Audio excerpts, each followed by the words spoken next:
so much, Stephanie. It's an honor to introduce other authors and writers.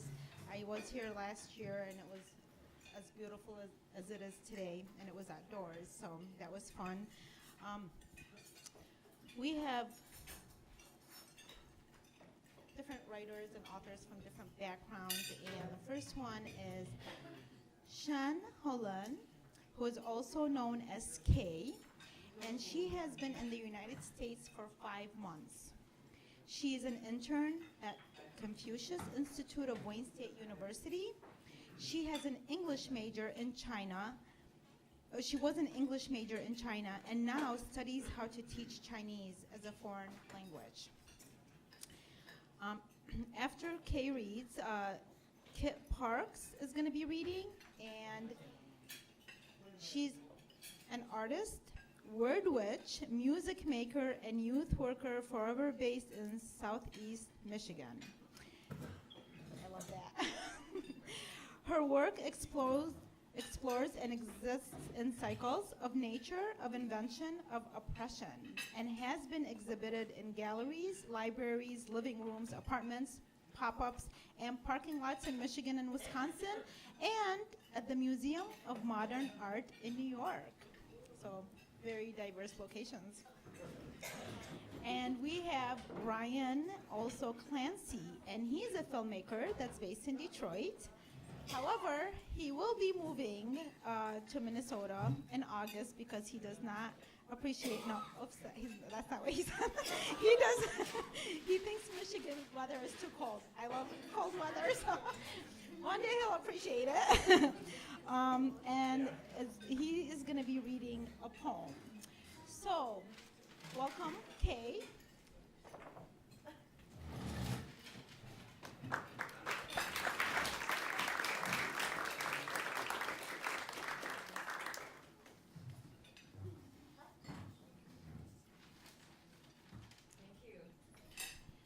Good evening, everyone. I didn't know I was going to be the first one here, but my name is Kay, and I will be introducing an author called Lu Xun from China, and then I'm going to read one page of one of his short stories. So he was born in, 1881, and he died in 1936. So the timing is important because he went through a revolution called Xinhai Revolution, also known as 1911 Revolution in China, which overthrew the last imperial dynasty, Qin dynasty in China. So Qin dynasty made China to get into the 2 opium wars with England and various countries. So we say our gate was forced open after Qin dynasty. And that is when China had a lot of Western influences. And Lu Xun went through that revolution, but he didn't like the result of it. So according to him, he felt he was a slave before the revolution under the Qin dynasty. And after the revolution, he became the slave of the other slaves. So he felt he was betrayed. And there were a lot of other educated people like Lu Xun. So like I mentioned, after the Opium War, Chinese people started to get Western influences. And a lot of people went to study abroad, like in Japan or Russia, because of geographical convenience. And Lu Xun went to study in Japan as well. And he actually studied Western medicine because his father died at an early age, and he wanted to learn medicine. But when he was in Japan, he watched a very shocking documentary in one of his classes that showed beheading scene during the war of Russia-Japan war. But it was fought, on part of at least disputed land of China. And but a lot of Chinese citizens went to see that war scene. So later on, Lu Xun actually wrote about this thing in one of his works. So it showed how little awe and how little sympathy people had about war and how much numbness Chinese people had. So he decided to drop Western medicine because he felt that was not going to cure the problem China had. So he started to write things because he felt Chinese people had great spiritual problems. So he writes really sarcastically and really ironically. So a lot of my international friends say Chinese people don't have a sense of humor and we don't understand sarcasm. So you should really read Bushrin. And he wrote, decades ago. And one thing about his style is he writes, so he changed from like kind of Asian-ish Chinese style to Mandarin, what we use Mandarin nowadays. So one of his very famous work is called The True Story of RQ, and it was suggested to be nominated, it was getting into the nomination of the Nobel Prize of Literacy, but he somehow rejected the potential nomination. I don't know why. I never met him. But The True Story of RQ was translated into English, but the English version turned out to be twice the length of his original work. So it's really difficult to translate his sarcasm. I would like to recommend all of you to read that story, but it's really difficult, to understand it in Chinese, or you can consider it learning Chinese. But there is another story called A Madman's Diary, and it's considered the first modern story of Chinese history. And it's about a man who believes that his village, his neighbors and his family members started to eat each other. So it really is not about cannibalism in China. It's very symbolic because he was making fun of the Confucianism culture in China, which was the foundation of Chinese culture for thousands of years, and which also influenced many other Asian countries. But it became like narrow-minded, and it was a big part of the Asian Chinese educational system. So it's like you have to recite 9 or 90 books to take the university entrance examination. And his father and his grandfather went through the thing, but he was one of those people who decided that we don't want this anymore. We want democracy, we want science, because revolution is not working for us. So a lot of his work was like showing how he was disappointed with the political and social problem in China at that time. So I'm just going to read you this very short page of this A Madman's Diary. So he wrote, "My sister was eaten by my brother, but I don't know whether mother realized it or not. I think mother must have known, but when she wept, she didn't say so outright. Probably because she also thought it proper. I remember when I was 4 or 5, sitting in the cool of the hall, my brother told me that if a man's parents were ill, he should cut off a piece of his flesh and boil it for them if he wanted to be considered a good son. And the mother didn't contradict him. If one piece could be eaten, obviously so could the whole. And yet just to think of the weeping then still makes my heart bleed.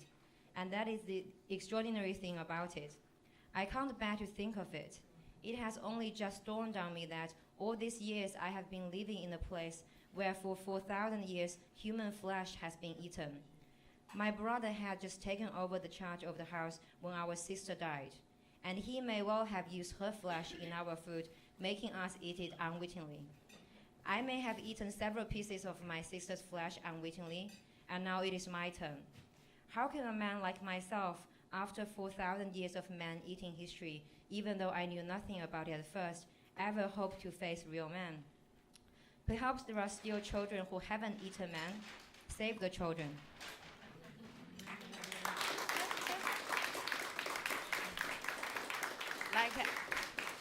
Like I said, I didn't expect myself to be the first one, and I hope I haven't ruined your appetite yet. So, yeah, thank you.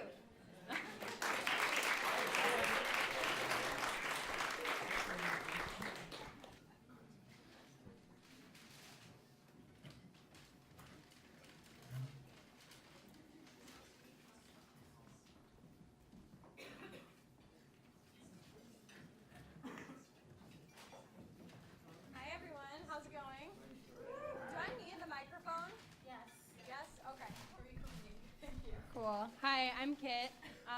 Thank you, Kay, for that appetizing story. And thank you, Stephanie, for inviting me to read. I want to start by reading a short story from this book of folk tales, which I got at the St. John's Armenian Church rummage sale. That's a church just about 20 minutes from here in Southfield. I got it a few years ago there, and it quickly became a very meaningful book to me. My Armenian ancestors came here in the 1920s, so a lot of stories thank you, that's super important, have been like lost in translation, and really the only story that I was told growing up was that story of genocide, and it's only as my relatives have gotten older that I've heard a little bit more, and they've opened up a little bit more. So this book of folk tales has given me like a really rich understanding of a history that I'd been so curious about growing up. So this first story is called From Bad to Worse, and I feel like it's a really good representative of how this year has gone so far. Once there was a man who wanted to go to Constantinople to seek his fortune. He had a father, mother, brother, and a little puppy named Munich. "I'm going to seek my fortune," he told them one day, and started off. We don't know whether he had been in Constantinople for a long time or a short time when he heard that a man from his village had just arrived. "Let me go and see what he knows about my family," the fortune seeker said. Now, all that time he had been away, the man had not missed his family as much as he had missed his little puppy Munich. "Haji Oven," the fortune seeker said to the visitor, "have you come from Van?" "Yes," Haji Oven said. "What news is there?" "What news do you want?" "How is our dear Munich, our sweet little puppy Munich?" the fortune seeker asked. "Munich has died," Haji Oven said, very sadly. "Does that mean that Munich is dead?" the man asked in surprise. "Yes, he ate the meat of your mule and died." "Does that mean that the mule is dead?" "Yes, he died while hauling your father's gravestone." "Oh, does that mean that my father is dead?" "Yes, he lived 2 weeks after your mother's death." "So my mother, she's dead too?" "Your mother died of a broken heart when she heard of your brother's death." "Does that mean that my brother is dead? Why don't you say my family is lost, that my home is ruined?" the fortune seeker asked. "I don't know whether your home has been ruined or not, but when I came to Constantinople, they were planting grain where your house once stood. And from the sky fell 3 apples. One for me, one for you, and one to the person who has entertained you. The story is ended. There is no more." Yeah, I try to be positive, but... Okay. This is a poem I wrote. It's named after myself. My parents named me Kathleen, which means pure and innocent, and I'm sure that I don't know what they expected when they gave me that name. I don't know if they knew. But. Evergreen, unwilting, looking for meaning in rose plastic, looking for answers in a pair of dried up contacts on the counter, searching for a solution in the artificial plant aisle of the craft store, going there and remembering the roses on Rose Garden Way. All 550 varieties. How we went after the park closed and smelled each of them. Not wanting to leave any out, not wanting to walk away not knowing. Pink roses implying a silent innocence. Yellow petals for jealousy in the harem, and large blooms strewn across the river. A trailing perfume guiding lost travelers home. And anyway, always looking for meaning at the art show, asking for answers at a noise show, missing the black mass and finding some truth in that. Finally, choosing a new name that doesn't mean pure. Thank you. Okay, this next one is called How High Are the Clouds? Amphetamine sleeps on the beach, while little blonde kids handstand, scream, trying to balance on the buoys. And the lifeguard vomits from their throne like, dude, does anyone else feel sick from that pizza? Another rakes sand to pass the time, a garden game of chess against the wind, combing over halved fish to the children's delight. Clouds cast shadows the shape of shame. The sun's been getting sleepier these days, weaning off the uppers. In fact, everyone up there is trying to quit the stuff, relearning how to hold themselves up. They made a pact. They're going to meetings and everything. I just never thought I'd lose control like this, says one far-off star. They're attempting to be respectful and keep the dope sick spit up acid rain within the rim of the lake, but some splashes on the beach, dampening my feet.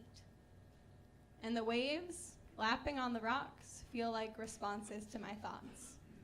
Mostly they're saying no. Starting your period with the new moon does not make you a sorceress. This, it can happen to anyone. Okay. Thank you. And I meant to say before I started reading, I always say this, that some of the things that I talk about might be heavy for people, and I totally don't mind debriefing afterwards if you want to do that. Yeah. I'm just going to close with some tongue twisters. I'm working on a book of them right now. So let's see, who should I start with? I have one for the 45th President of the United States. So I guess I'll start with that. As the terrible Trump talked tactlessly of taxing tea, his towering temper was tacked to a tree. Twigs tore tweed, threads trailing and twilling, and the two-timing trickster tripped over a stump. Toes stubbed and stuck on his knees, the tiny teary Trump pleads, "Trio tree, why me?" I like to make him feel small. And I have another one in a similar vein. Actually, I just found out that this dude donates to MOCAD, so I'm sorry if this offends anyone, but this is for our great overlord in Detroit. His name is Dan Gilbert. The shameless self-starter stole the sheepish servant's sweetest sugar. Did the shameless self-starter steal the sheepish servant's sweetest sugar? The shady sheriff says the sheepish servant simply squealing sinful slander.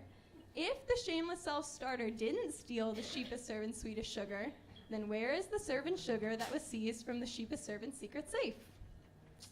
I don't know. Thank you. I have just one more, if you guys are up for it.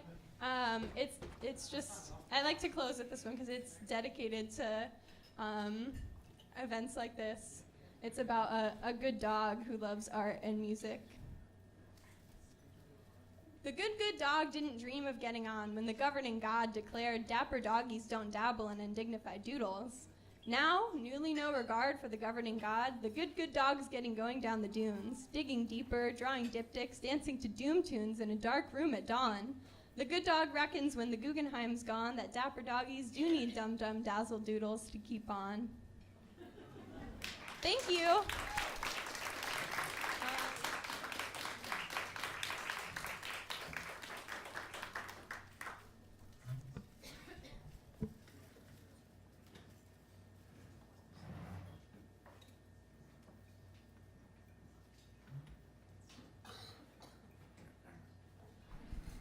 Hello. I wasn't planning on doing anything when I came here. My girlfriend, Kay, came here for support, but then realized that I could do something too. So I wrote a poem, and I'm going to read it for you. It's called How to Ice Fish. Drill hole into frozen lake, put baited hook into hole, wait for fish to bite baited hook, pull. You've hooked fish. Don't allow slack in the line. Reel in. Bring fish out of hole. You've caught fish. Lie to fish. Tell fish you love it. Tell fish you won't hurt it anymore. I made big mistake, you tell fish. So sorry. Tell fish there's no one else. World is better placed with fish in life. Vacations in future.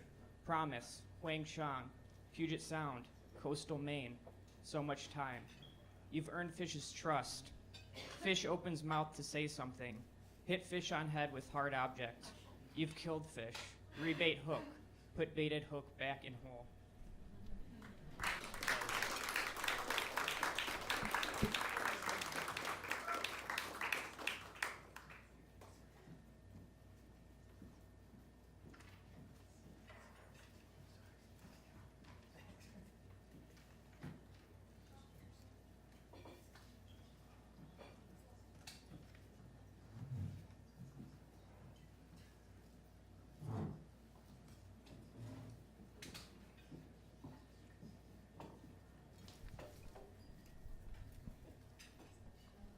The next author is Zilka Joseph. Zilka has been my friend for over 100 years, minus 80. We met like over 20 years ago, and I'm so happy with her tremendous achievements. It was when she was just starting out, and she has accomplished a great deal. She has been nominated twice for a Pushcart Prize, and her poems have appeared or are forthcoming in Poetry, Mantis, Kenyon Review Online, Asia Literary Review, Quiddity, Review Americana. I'm not going to be able to pronounce that one, so Cutthroat Rattle, The MacGuffin, the Partisan Literary Review, Pacific Review, Cheers to Muses, an anthology of contemporary works by Asian American women, and Uncommon Core, Poems for Living and Learning, a neutral zone anthology. She has won several honors, including the Elsie Choi Lee Scholarship from the Center for Education of Women and a Zell Fellowship from the University of Michigan. Her poems have won contests or been finalists and received honorable mentions.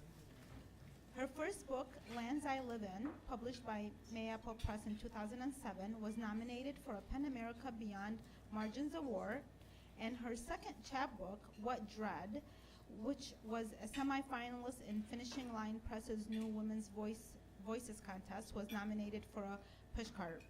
Her first full-length collection of poems, Sharp Blue Search of Flame, was published by Wayne State University Press and was a finalist for the Forward Indie Book Awards. She has a BA in English and a postgraduate teaching degree from the University of Calcutta, India, an MA in Comparative Literature from the Jadavpur University, Calcutta, India, and an MFA in Poetry from the University of Michigan in Ann Arbor. Currently, she teaches workshops in Ann Arbor, Metro Detroit, and in other cities in the U.S., works as a manuscript coach and editor, and mentors writers in the Ann Arbor community.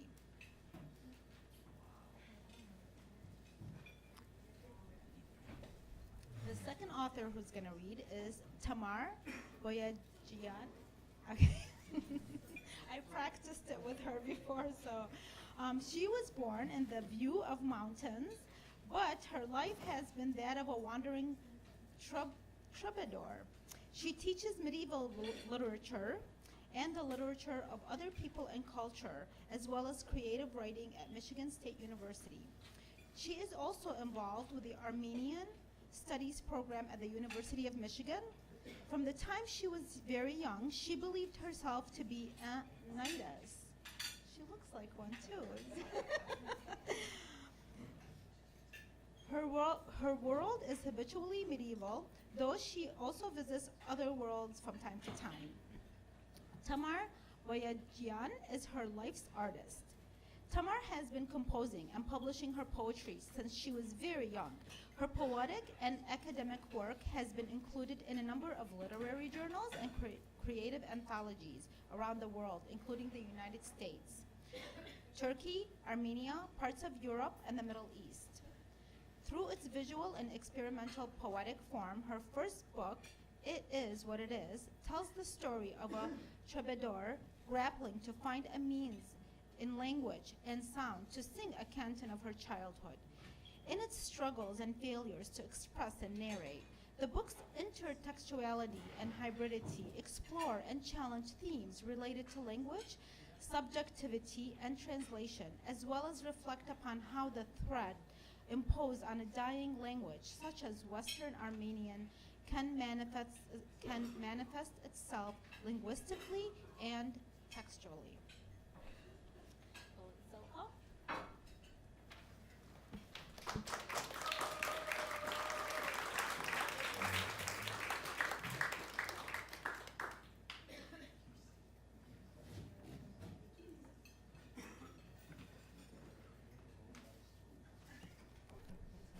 Hello, everyone. How are you? It's wonderful to be here. I just want to say thank you to Stephanie for organizing this and to MOCAD for sponsoring this wonderful event, as well as we get to eat this wonderful food. One of the things I was worried about today was that if I ate too much, I'd have a hard time reading because I love food so much. Anyway, I'm really, really happy to read with all of you, and especially with Tamar and with Etgar. I'm going to read a couple of poems from Sharp Blue Search of Flame, which is the book that Wayne State published. They did a great job with the cover, as you can see, and the eyes on top of the page are my mother's eyes, Ruby Benjamin. So I will read a couple of poems from here first. Excuse me, because I have to hold this up as well. In most of my work, I seem to have some kind of animal motif running through. I do have a lot of crows. If you've ever lived in Kolkata, India, you'll find crows and sparrows just inhabit your world. So they inhabit my poems as well. This poem is called The Blessed, and because it's a short poem, I'll let you know that it is about a crow, but it's also about other things. The Blessed. Wings still glossy, she's slouched in the shade of the marauding fig, wild roots swallowing cracked bricks. At the lip of our kitchen window, she waits, lopsided, tail ragged as if rat-bitten, gaze deeper than hunger. My hands scrape down my plate. Some meat I leave on the bones, extra grains of rice. She hops near, balancing this edge. Who will care for us, little sister? We who are broken, but not by our own hands. Tapping her beak, she picks cleanly. It's for bullies I keep watch. My eyes scour the sun-white rectangle of sky. Small cousin of the rook and of the hard-beaked raven, how cruel are our kind. Do we not bleed? Do we not die? We are not ravaged by fury, but fear. So eat at my house, my one-eyed beauty. Rest here then, O bent-bodied bird, my wild, starved, one-legged one. Thank you, thank you.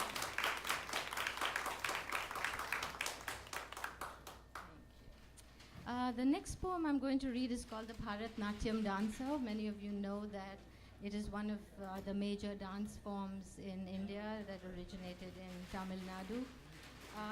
My mother was part of a troupe who danced this kind of dance, and she reached an age, a marriageable age, and parents who were quite orthodox decided it was time for her to get married. So who knows what might have happened if she had been able to perform and continue her dream. So this poem really imagines her dancing this particular dance called Shiva's Rudra Tandav, which is the dance of destruction. Many of you may have seen the image of the Nataraj, the circle with the flames, and that's what that symbolizes. So you'll hear me mention the Nataraj in this, Nataraj who is Shiva. The Bharatnatyam dancer. Imagine this. It's Shiva's Rudra Tandav my mother performs, frenzied dance of destruction, her lotus feet scorching the earth with flame. Not the great god's 3 wild locks or river Ganga bursting through matted curls, but her thick black rope of hair whipping the backs of her knees. Her sari pleats open and close, the pallo's silken sweep bound in a belt of gold. How thunderous her cold eyes, how pure the gestures of her ever-changing mudras. But where was your fury, oh sweet mother, where? Nataraj, where your protective flame? Did your 3 eyes freeze, unweeping, and deaf your holy ears to her, the sound of 100 brass ghungroos thrumming on her ankles? No, no, you heard her feet, you heard the bells, the beat of lightning feet. You heard, her desire you heard, her steps, her dance, shatter Mount Kailash, your home, your God abode, your manly kingdom. You heard the audience roar and knew all along her father's will that he would say to her, no more. The tongue of every ankle bell ripped out, her heart a tomb, her art, her fame turned to cinders by you, you jealous, jealous Lord of Dance. Thank you. I'm going to read one more poem from the book, and then I'm going to read a couple of short poems which relate to an Indian theme, and that's something that Stephanie had requested me to do, where I talk about something very local. But the next poem is a little heavy, but it's a ghazal which Agha Shahid Ali adapted so beautifully for the English language, and it is in memory of Jyoti Singh, who was brutally raped in New Delhi on a bus and killed, and all those perpetrators run free, and the lawyers and the perpetrators go around boasting about the fact that they can still carry on and do these things and will do worse. So this poem is called What Burns, and you'll hear the repetition at the end of each of the couplets. For Jyoti Singh, who was raped on a bus in Delhi and died of fatal injuries. Only 20% of girls are good. Hood them and tame them, or it's you they'll burn. What do you want? To be God, man, or beast? Your karma, your goddesses, your crosses burn. You say, smother them small, in wombs or home. No food, books, dowry, no bra to burn. Will mercy reign on the holy who pray, who say none but devils and rebels should burn? Who will remember as we turn to ash? Poet, words are witness, make darkness burn.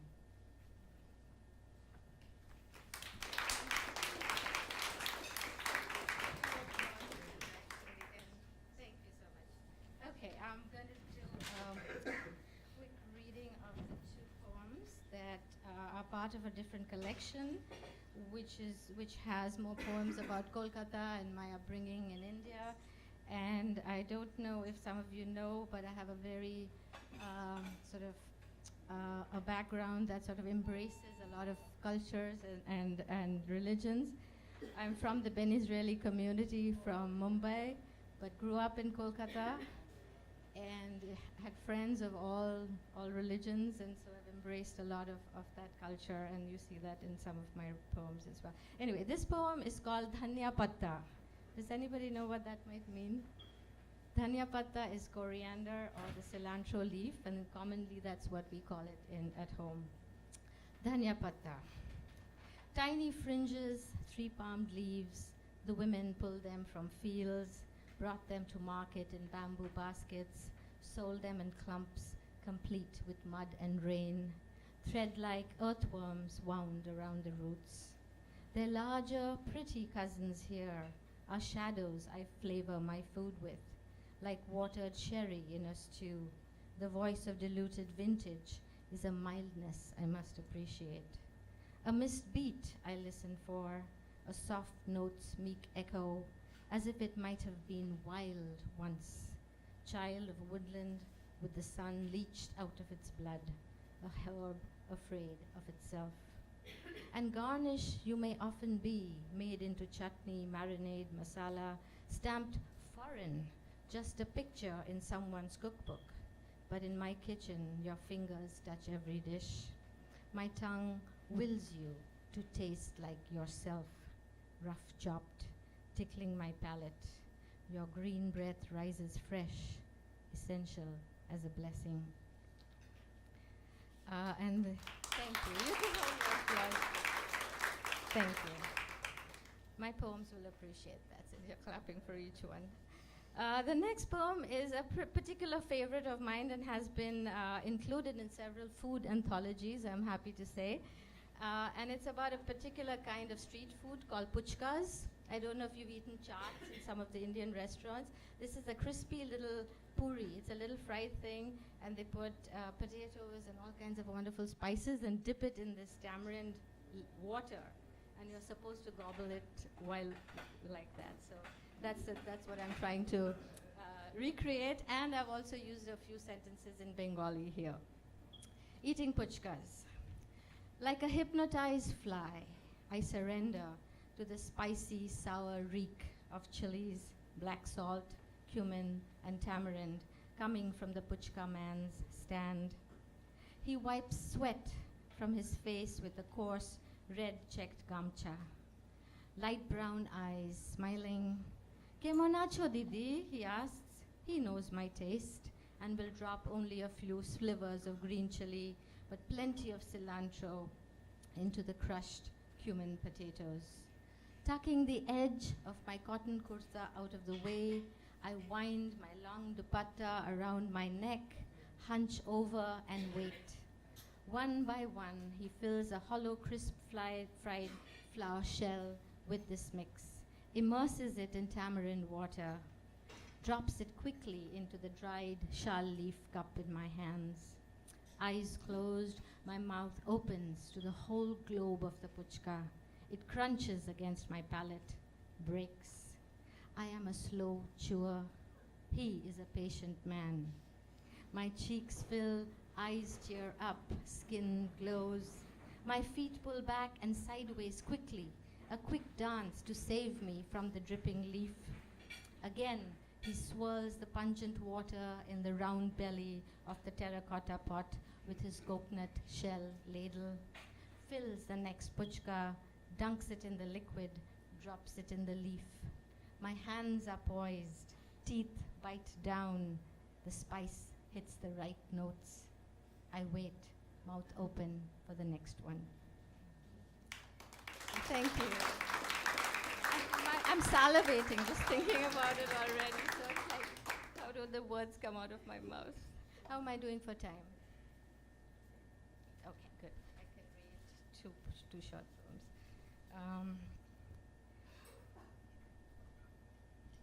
Okay, this is a poem I haven't read in a while, but I think I'd like to read it today because I've been thinking about so much about the environment and conservation. So I think I'll just pick this one.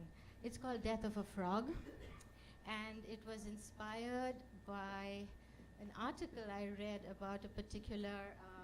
I'm sorry. Oh no, I'm sorry. If you asked for time, I was just saying yes or yeah, like about a minute. Oh, a minute. Then I think I'll have to read a different poem. Okay, then I'll just end with a different poem, which I'd really like to read tonight. Give me a second because I want to find that poem. Anyway, since I started about that poem, The Death of a Frog was inspired by this article I read where this one particular frog was found in Sri Lanka, and that was the only frog ever found, and it was dead. So the sadness that I felt finding something that was dead and preserved, to know that it even existed, and that's what the poem is about. And maybe if there's time later when I'm signing a book, I'll read it to you. But here's the poem I really wanted to end with tonight, and since we're a little short of time. This poem is called Night Watchman, and it sort of echoes a sort of a prayer within the poem called Now I Lay Me Down to Sleep, which many of you are maybe have been familiar with. And because of my upbringing, there was a lot of mix of some Jewish culture as well as Christian culture, because we all went to Catholic schools or Anglican schools as well. And this poem is about my little our flat in Calcutta. We say flat in India, like the British, rather than apartment.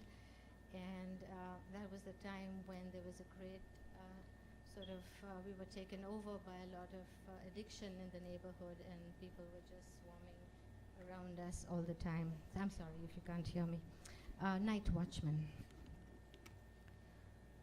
On the landing, shifty angels huddle, lovers of cocaine. These half-raids hunched outside our Kolkata apartment. On the landing, dark. As a young girl, I chanted when I lurched up the never-ending steps, and before I slept, and when I visit now. Now I lay me down to sleep.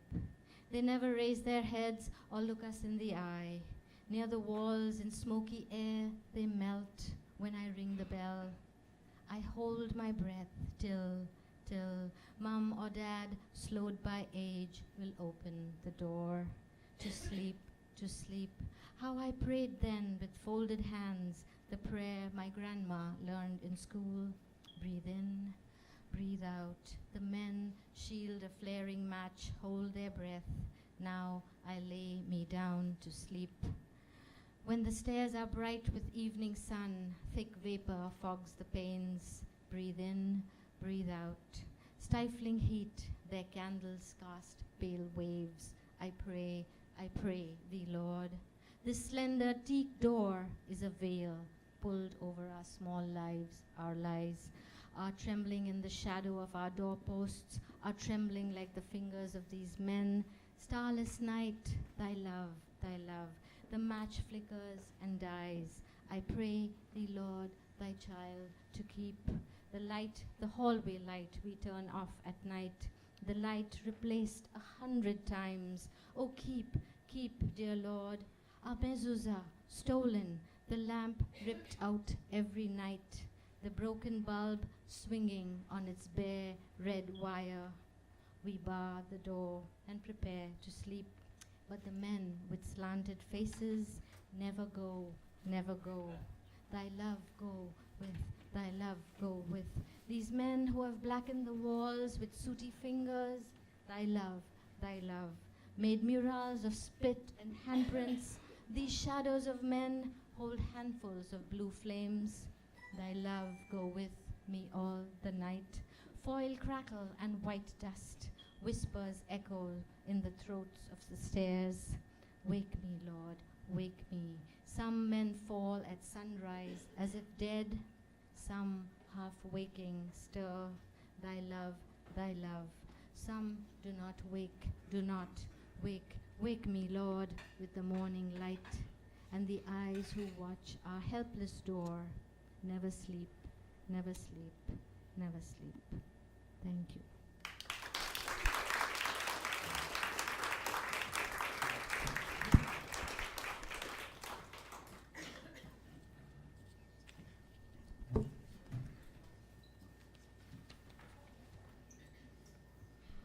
Hey guys, so as lovely and wonderful it is to clap after each, for the writers, I would ask you to hold your applause after each writer finishes. So thank you so much.